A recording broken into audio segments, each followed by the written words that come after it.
Selamat pagi pemirsa, apa kabar Anda hari ini? Senang sekali kami dapat menjumpai Anda dalam berita Papua hari ini.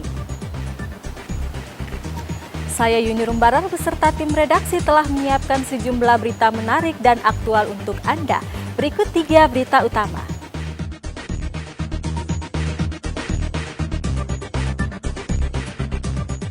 Lahan kosong di Bandara Mopah Merauke terbakar.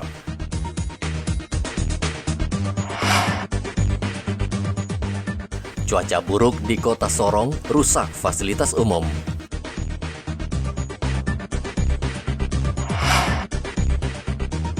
Ponsel seorang siswa di Manokwari dirampas pencuri.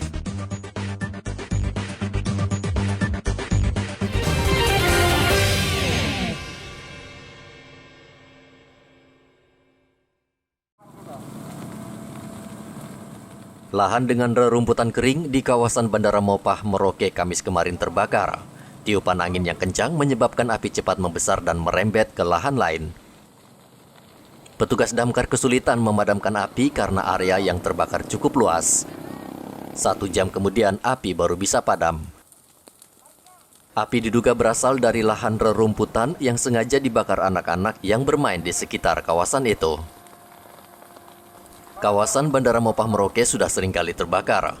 Biasanya api disebabkan warga sekitar yang membakar rumput kering, lalu api merembet karena tertiup angin.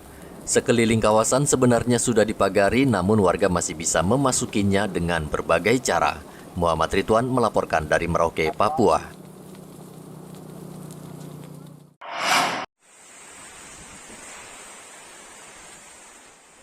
Cuaca ekstrim Kamis kemarin melanda Kota Sorong, Papua Barat. Hujan deras disertai angin kencang selama 1 jam, menyebabkan banyak pohon tumbang dan menimpa kendaraan roda 4 yang tengah melintas. Namun tidak ada korban jiwa maupun terluka. Selama beberapa hari terakhir, cuaca di Kota Sorong tidak bersahabat. BMKG memperkirakan hingga Februari 2022 akan terjadi cuaca ekstrim yang melanda beberapa wilayah di Indonesia. Mangga tadi pas ketimbun bagaimana? Pas mau roboh ini yang bergerak, kanannya bergerak. Iya. Nah di sini ada motor loh. Iya. Saya selamatkan motor, saya pikir apa? Iya. Saya lari ke samping, selamatkan motor, ini sudah jatuh ke mobil. Bapak ini di depan mobil bus. Jadi Bapak posisi di mana? Lari? Langsung menyelamatkan diri? Saya selamatkan motor. Oh, iya. Lari ya. Itu mobilnya Mas? Iya, saya punya mobil. Memang setiap hari jualnya di sini Mas? Enggak, baru kali ini Oh, aja baru kali jualan, baru panen soalnya. Namanya siapa Mas? Saya Bambang. Oh Bapak. Baru berapa jam jualan di situ? Belum 1 jam nggak Pak? Belum 1 jam ya? Iya, baru aja jualan. Anginnya kencang Saya Mas baru tadi Mas? posting. Angin lewat saja, seret, langsung bawah itu juga jatuh. Hujan disertai angin kencang juga merusak fasilitas umum seperti bandara. Sejauh ini beberapa jalan di Kota Sorong lumpuh karena tidak bisa dilintasi. Bahkan jaringan listrik untuk sementara juga terputus. BMKG sebelumnya sudah mengeluarkan peringatan dini akan terjadi hujan deras disertai angin kencang. Warga diminta waspada. Dari Kota Sorong, Papua Barat, Sadrak Wanggai melaporkan.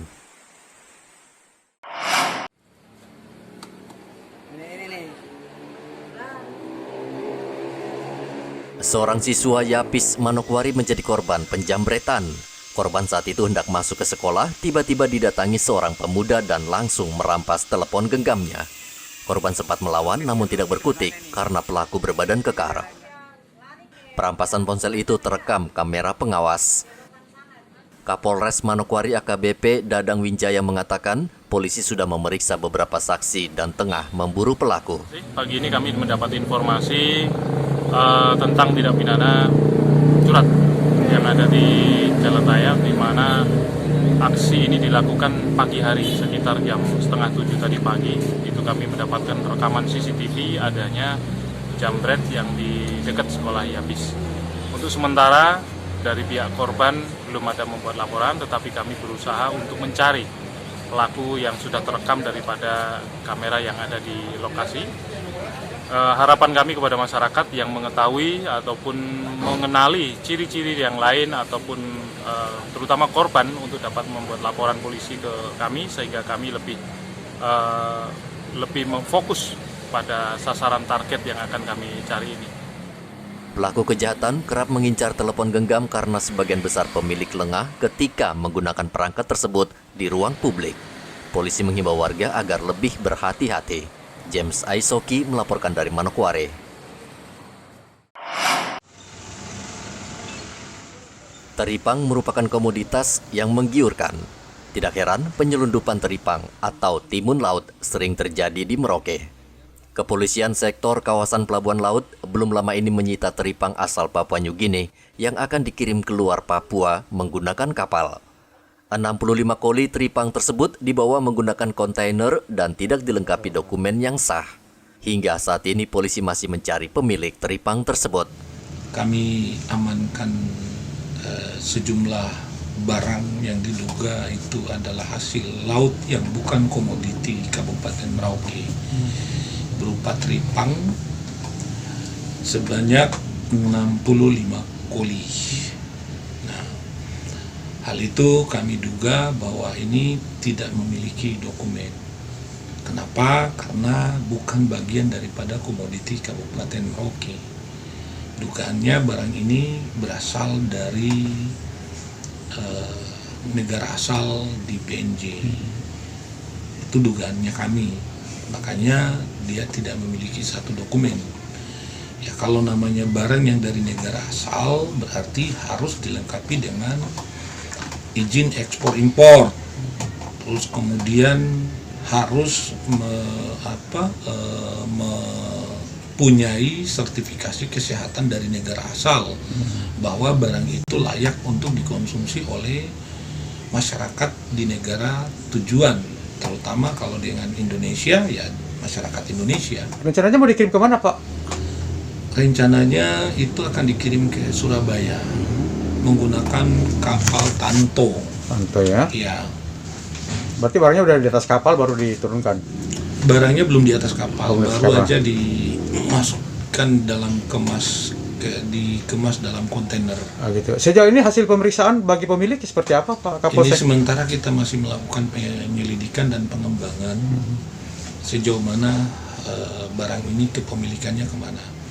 Karena juga perlu diketahui bersama komoditi ini pun juga pencarinya adalah masyarakat kecil. Kecil ya. Ya, sehingga bila nanti pun juga ini masyarakat kecil yang mencari, kita lakukan penegakan hukum, maka berdampak juga pada mata pencarian masyarakat kecil. Nah, mereka inilah yang sering berafiliasi atau mondar-mandir ke negara PNJ, karena mereka juga di sana masih serumpun, masih ada keluarga. Ya, mereka lah yang di bagian-bagian Kabupaten Merauke ini yang sering main ke sana. Teripang sendiri merupakan komoditi laut yang harganya cukup mahal di pasaran. Hewan laut ini berkhasiat dan dijadikan bahan pembuatan obat-obatan, kosmetik, hingga kuliner bernilai gizi yang tinggi. Muhammad Ridwan melaporkan dari Merauke, Papua. Kalau sampai memaksakan diri ke depan, Saat ini cakupan vaksinasi tahap pertama di Merauke mencapai 80% dari target. Sementara vaksinasi tahap kedua baru mencapai 60%. Dengan capaian vaksinasi yang tinggi ini, gerai-gerai vaksin mulai sepi dikunjungi warga. Dinas Kesehatan Merauke mencatat, warga yang tinggal di perkotaan sebagian besar sudah menerima vaksin. Kini Dinkes tengah memprioritaskan mereka yang tinggal di perbatasan dan distrik terjauh. Kembali kepada kesadaran masyarakat saja toh. Kita sudah buka gerai-gerai vaksin sekarang juga, yang datang kan sedikit karena memang capaian kita sudah di atas 80%. Yang itu dosis 1 ya? Dosis 1 sudah. Kalau dosis 2 dok? Dosis 2 sudah di atas 60%. 60% ya? Iya. Berarti tetap Dinkes sendiri berharap agar masyarakat tetap melakukan... Vaskes tetap jalan. Kalau ada masyarakat yang mau vaksin, silakan ke puskesmas, silakan ke rumah sakit, kita layani. Gitu. Di klinik-klinik ini juga Polres kan tetap jalan vaksinasinya. Iya. Makanya kan tiap hari kita lihat masih tetap ada tambahan. Berarti kan vaksinasi masih tetap jalan. Puskesmas dan seluruh vaskes yang bisa melakukan, rumah sakit dan teman-teman di klinik dan Polri tetap jalankan. Dinas Kesehatan saat ini bekerja sama dengan TNI dan Polri untuk membantu mempercepat target vaksinasi hingga kawasan terjauh. Sehingga akhir tahun ini target diharapkan sudah tercapai. Data Satgas COVID-19 Merauke per 9 Desember, 100.000 warga sudah divaksin dari 124.000 warga yang menjadi target. Muhammad Ridwan melaporkan dari Merauke, Papua.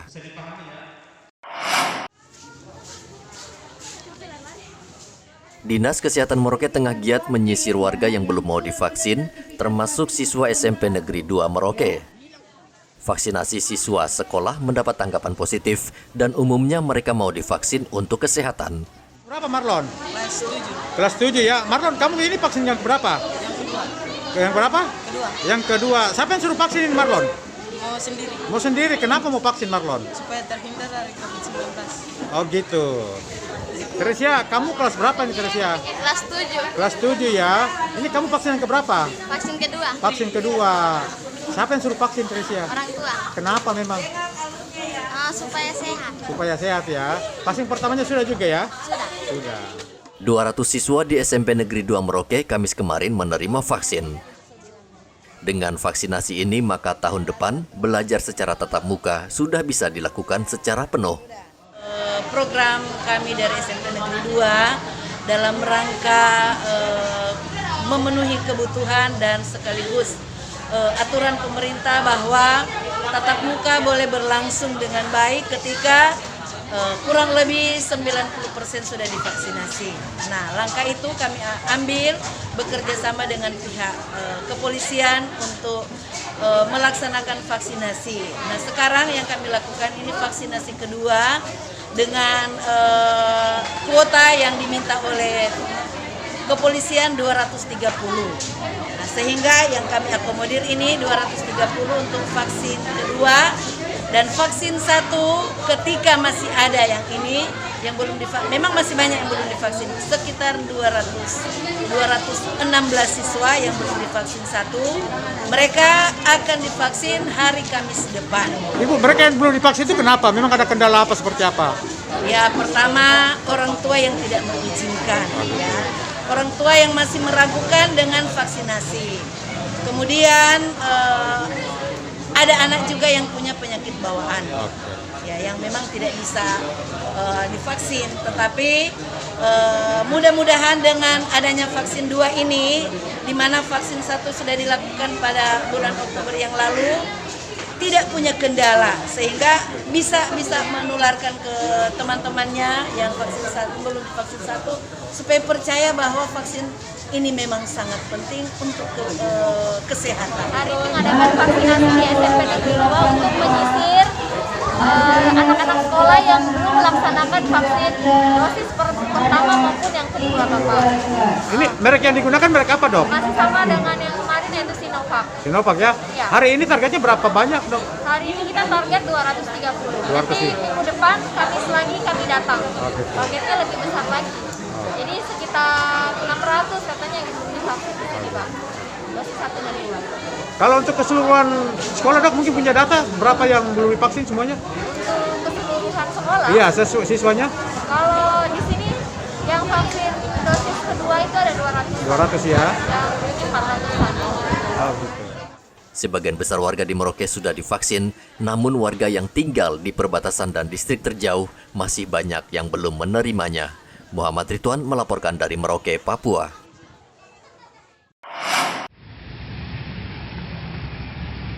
Pemerintah pusat memutuskan untuk membatalkan rencana penerapan PPKM level 3 untuk mengantisipasi lonjakan kasus menjelang Natal dan Tahun Baru.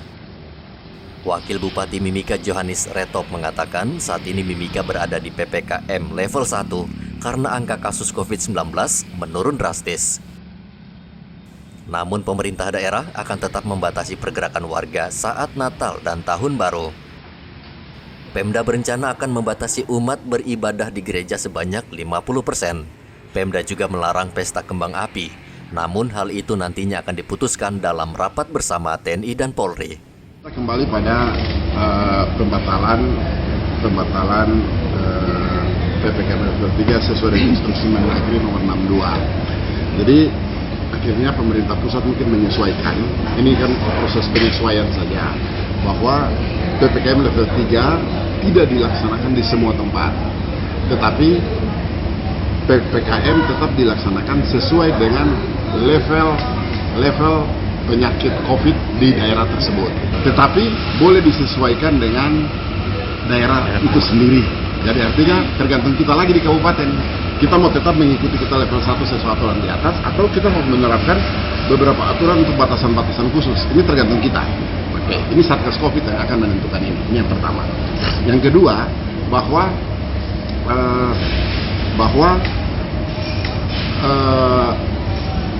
pemerintah sudah menyampaikan bahwa kita masing-masing kita boleh PPKM level 1, boleh PPKM level 2, boleh PPKM level 3. Tapi ada beberapa aturan yang sudah ditetapkan secara nasional. Tidak PPKM tetapi nasional untuk Nataru ini, Natal Tahun Baru. Iya. Itu yang pertama, gereja tetap 50%. Kemudian membatasi orang silaturahmi. Ya. Dia tahun lalu dia melarang untuk open house. Tahun ini tidak mengatakan open house, tidak melarang, tetapi dia menyatakan bahwa membatasi. Sekarang kita yang harus atur diri kita masing-masing. Misalnya Kabupaten Mimika mau menyampaikan bahwa tidak boleh ada itu, ya silakan nanti dalam aturan khusus di pemerintah, di Satgas Covid di kabupaten. Kemudian kalau bisa disampaikan silaturahminya virtual saja. Tidak membatasi orang kumpul-kumpul. Yang tidak boleh dilaksanakan benar-benar adalah iring-iringan, itu semua, walaupun dia mau zero COVID kah, dia mau apakah, itu tetap dilarang. Tidak boleh ada pembukaan malam tahun baru dan penutupan tahun untuk berkumpul-kumpul. Itu kurang lebih seperti itu. Nah, sekarang bagaimana tindak lanjut setiap kabupaten, secara khusus Kabupaten Mimika? Sampai saat ini Satgas Covid belum rapat. Jadi, apakah kita tetap menerapkan saja sesuai dengan aturan Satgas Covid nasional dan kita tinggal mengikutinya saja, atau kita akan membuat aturan khusus yang memang spesifik untuk Kabupaten Mimika? Ini yang belum ada.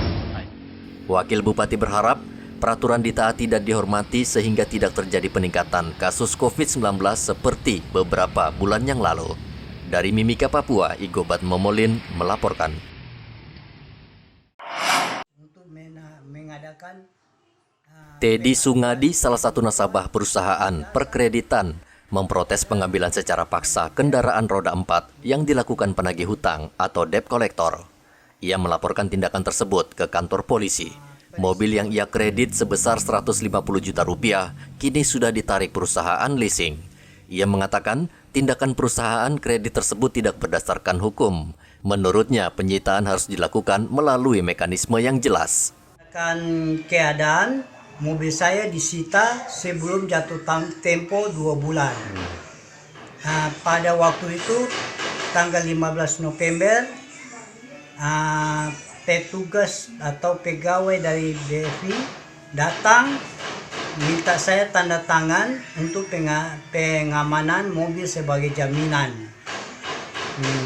Mereka paksa saya untuk membayar 2 angsuran pada tanggal 15, tapi saya janjikan tanggal 6 sebelum jatuh kontrak. Mereka tidak menggubris, tidak ini, tapi mereka paksa ambil mobil. Jadi pada tanggal 15 mereka ambil mobil sambil sodorkan surat yang kabur dan menyatakan bahwa ini cuma penahanan sementara. Kalau tanggal 30 November bayar, mobilnya dikembalikan. Ternyata tanggal 30 mereka SMS sama saya bahwa jam 11 siang kalau belum bayar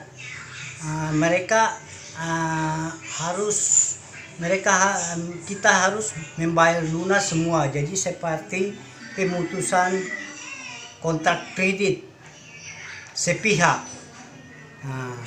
Jadi saya coba telepon, karena kaget saya coba telepon menghubungi tapi tidak diangkat.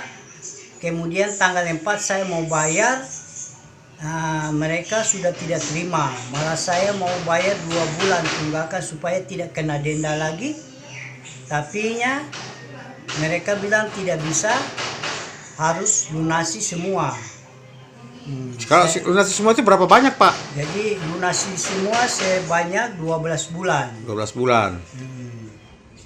Sebaliknya, pimpinan perusahaan leasing mengatakan tindakan anak buahnya sudah benar dan sesuai aturan. Ia mempersilahkan pelapor melanjutkan proses hukum ke pengadilan. Ini mungkin lebih spesifik lagi, mungkin sudah dilaporkan di dinas terkait, ya. Ini ada dari pihak berwajib, mungkin lebih kompeten kita akan menyampaikan itu agar tidak mengurangi atau timbul miskomunikasi ke depannya. Mungkin dari saya itu. Nah Pak, itu terkait dengan dugaan dari salah satu nasabah BFI mengatakan bahwa ada tindakan semena-mena dari karyawan BFI, seperti apa itu Pak? Pastinya kita kalau untuk pernyataan itu kami BFI tetap menjunjung tinggi terkait proses mengutamakan kenyamanan pelayanan ya terhadap kita punya customer, dan kita juga tidak mungkin menyimpang daripada peraturan undang-undang nomor 42 tahun 2009 itu terkait jaminan fidusia. Artinya bahwa semua yang dilakukan oleh karyawan BFI itu sesuai dengan prosedur itu Pak ya? Pastinya sesuai dengan prosedur, sesuai dengan aturan yang sudah disampaikan dengan updatean MK di 1 Agustus 2021. Nah, kalaupun nasabah BFI sendiri ini kurang menerima dan kurang puas dengan apa tindakan dari karyawan BFI ini, apa yang mereka harus tempuh itu Pak? Silakan mereka melakukan sesuai dengan peraturan hukum yang ada. Gitu. Iya. Pinjaman dana di perusahaan perkreditan saat ini marak di Merauke, namun kerap kali macet dan berbuntut keributan dengan nasabah. Muhammad Ridwan melaporkan dari Merauke, Papua.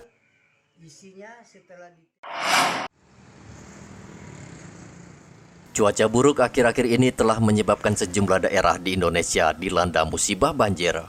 Salah satunya adalah Kabupaten Sopeng di Sulawesi Selatan. Akibat hujan deras, 3 sungai di daerah ini meluap dan merendam ratusan rumah.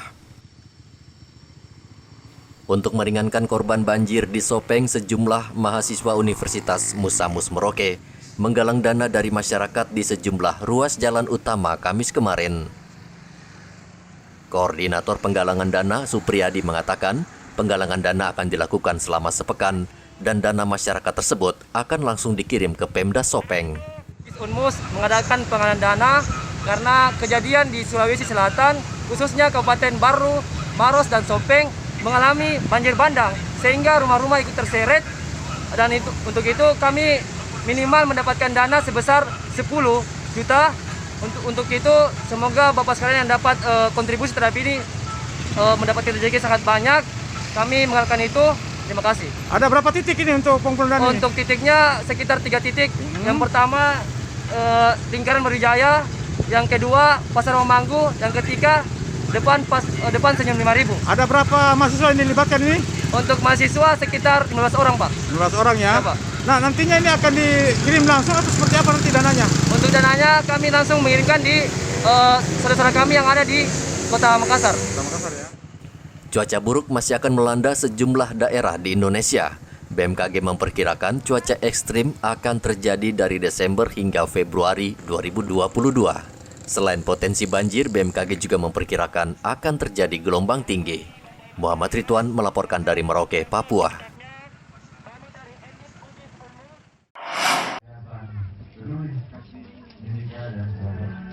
Wakil Bupati Mimika Johannes Retop meresmikan Yayasan Panti Asuhan di bawah naungan Yayasan Peduli Kasih Mimika Kamis kemarin. Saat ini panti asuhan tersebut menampung 50 anak yatim piatu. Panti asuhan ini merupakan gagasan dari Emma yang mendirikan panti asuhan ini dengan modal dan jerih payah sendiri. Wakil Bupati Mimika mengatakan anak-anak merupakan tanggung jawab kita sebagai masyarakat. Dan ia berharap uluran tangan untuk membantu kehidupan mereka karena sudah tidak lagi memiliki orang tua. Kita meresmikan satu yayasan, ini suatu karya besar dan karya mulia yang diinisiasi oleh masyarakat individu dengan punya hati untuk membantu anak-anak terlantar dan yatim piatu. Oke. Saya kira hal ini baik. Dia membangunnya dengan penuh kasih, dia bangun dengan biaya sendiri, dia sampai dengan dia usahakan, dia resmikan, dia mengurus semua persyaratan perizinannya, dan kita lihat hari ini ada 37 anak yang sudah dibesarkan kurang lebih beberapa tahun ini, dan kita mensyukuri semua apa yang dilaksanakan. Tanggung jawabnya kita semua untuk masyarakat pendidikan dan seluruh baik pemerintah maupun semua pihak yang terkait, bahwa mari kita sama-sama melihat ini baik-baik dengan kondisi yang ada, dengan tujuan yang ada, dengan tujuan yang baik. Mari kita dukung sama-sama yayasan ini agar saya sudah sampaikan tadi bahwa demi masa depan anak-anak. Selain meresmikan panti asuhan, Wakil Bupati juga memberikan bantuan uang. Sebagian besar anak-anak di panti asuhan ini berusia 3 hingga 5 tahun. Mereka senang bermain dan tertawa di panti asuhan, kendati kedua orang tua mereka sudah tidak ada. Dari Mimika, Papua, Igobat Momolin melaporkan. Informasi tadi sekaligus menutup jumpa kita dalam Berita Papua hari ini. Saya Yuni Rumbarar dan tim redaksi yang bertugas mengucapkan terima kasih atas kebersamaan Anda. Selamat pagi dan sampai jumpa. Wanyambe.